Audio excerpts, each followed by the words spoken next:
日本で唯一このような砂浜を車などが走ることができる海岸線ということで、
が盛んに行われているところになりまして、ありがとうじゃないかということでですね、15年ほど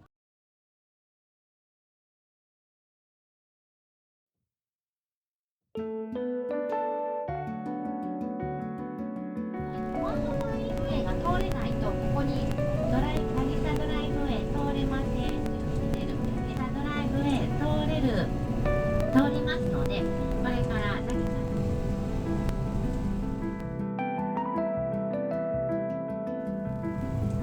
ただ先この海からやっぱり今日昨日くらいからね、この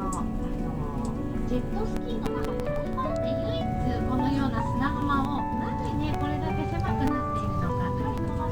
砂浜を走るのをね楽しみに来られる方というのも多いんですが、この海水浴場になるんですね。で、海水浴のシーズンになると、海水浴をするところと、こういった車が走るところというのはロープで一応区別になって、建物が見えて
黒い瓦屋根で木造のところが白くなってるの分かりますか？ちょうど海の方にちょっと突き出たところですね。はい、ご覧いただけましたか？はい、こちらがその最後。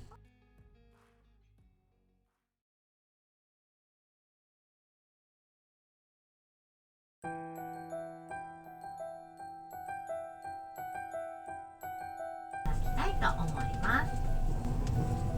で、大丈夫な方と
大きな2つの岩、旅籠岩と申しまして、2つの岩にしめ縄がかけられておりますけど、日々だけでもね、ここからこういう日が沈むのがね、綺麗なのもお分かりいただけるかと思いますけれども、ここからは夕日が沈むのが綺麗だということでございます。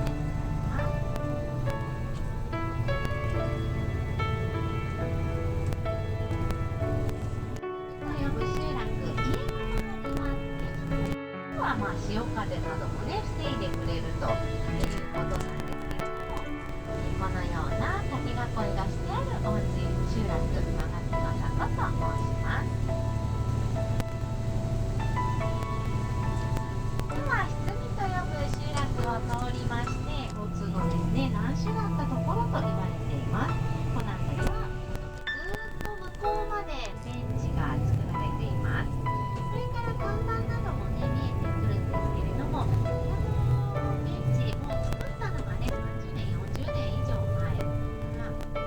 460.9メートルというこのベンチのところですね、座って夕日を沈むのもね、見ることができますし、すごくね、人気のスポットとなります。ですね、宝貝が取れるところになります。先ほどのところにお店にも、それを海にお別れをいたしまして、これから大福寺峠という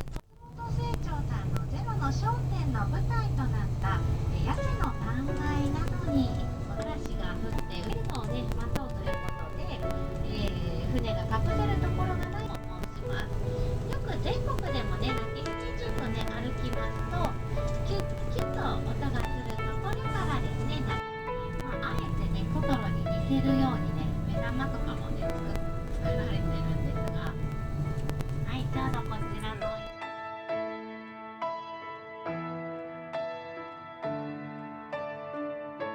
岩がトトロに似ているところからトトロ岩と呼ばれている岩で、これからすごく岩が赤くなっているのがお分かりいただけると思います。ゲートガンが熱で急速に酸化されたためにですね、このように赤い岩になったと言われて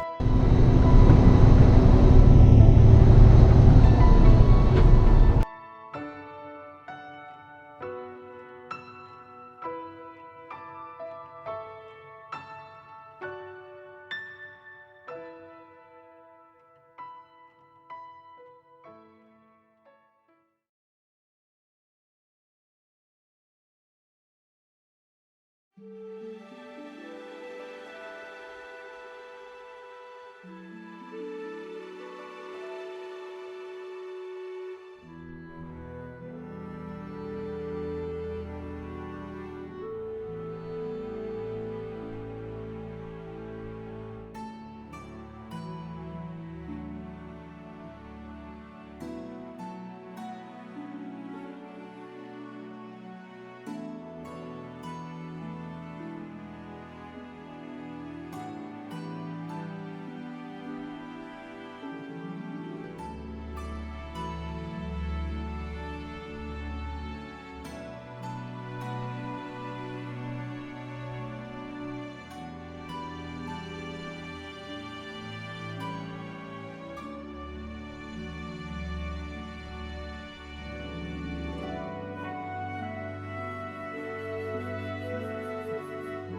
りこと言うんですけれども、お祭りのに使われる出汁のことですよね。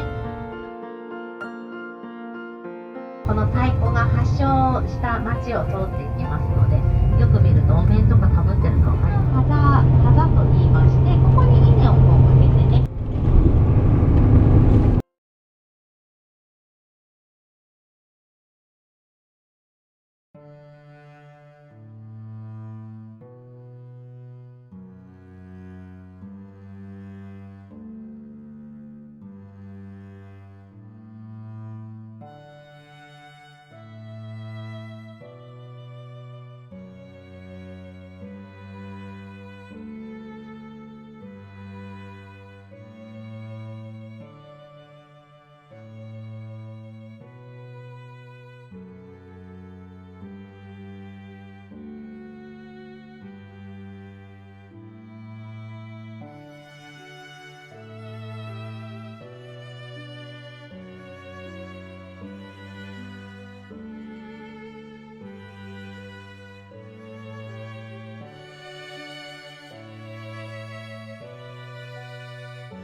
左手ね、神社の鳥居と、そしてこちら前にね、ご神女太鼓の地という、石碑がありますけれども、このご神女太鼓と呼ばれるね、太鼓。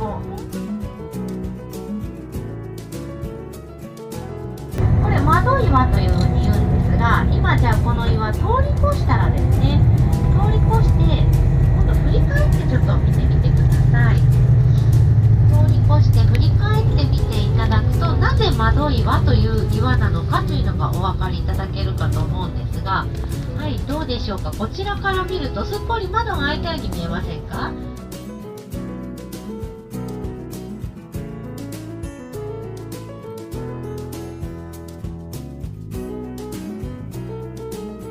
このようにね、直接海へと流れ出ている滝、厚さが35メートルある滝でございます。ちょうどこの辺り岩場になっておりますので、冬は波の花もね、よくご覧いただけるところとなります。波の花といい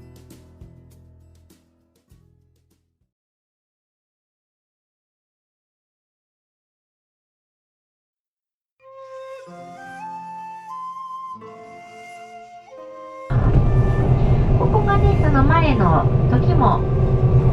舞台になったところですね。ただいま左手でございます。ではですね、塩田村到着でございます。ではこちらの出発のお時間ですが、3時35分出発、3時35分の出発でお願いいたします。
良かったかなと思っております。ただ